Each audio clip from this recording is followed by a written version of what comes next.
Freedom to choose in video games is one of the greatest things they can have.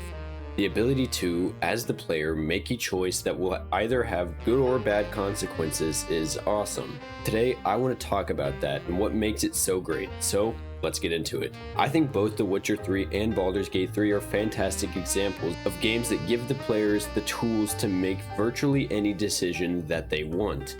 Both games present you with a wide variety of dialogue options that can have good, bad, or morally gray outcomes that will directly affect your individual story. Giving players the freedom to choose is the secret sauce to both differentiating each player's personal experience as well as adding many hours of replayability. Take Baldur's Gate 3 for example. At the beginning of the game, you were sent on a quest to eradicate a goblin camp so that a group of tieflings could have safe passage to Baldur's Gate. However, you don't have to do that.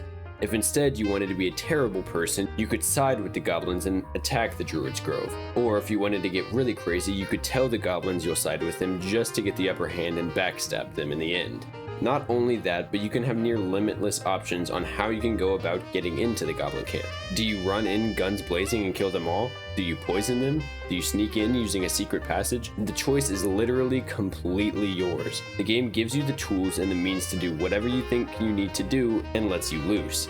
The Witcher 3 is a little more linear when it comes to decision making, but all things considered, it is still well above average, even compared to most modern games. A lot of games try to trick you into thinking you have more freedom than you really do. Telltale's The Walking Dead is a good example of this. While the game gives you many narrative choices that do in some way alter the game's outcome, the overall narrative is largely predetermined. All the choices you make leading up to the end finally funnel into the same or very similar outcome.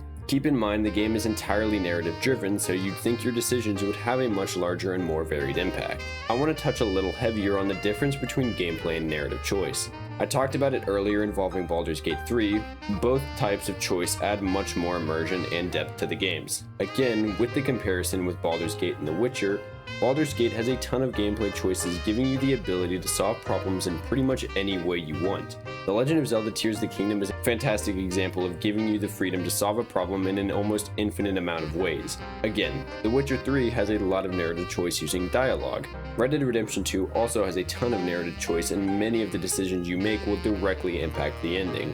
Now, saying all of that, as good as having that choice is, not every game needs to have unlimited freedom. Many games' biggest strength is found in their linearity, and a good example of that is God of War 2018 and The Last of Us.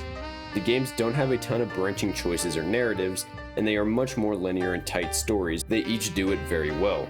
With all that being said, video games are pretty cool.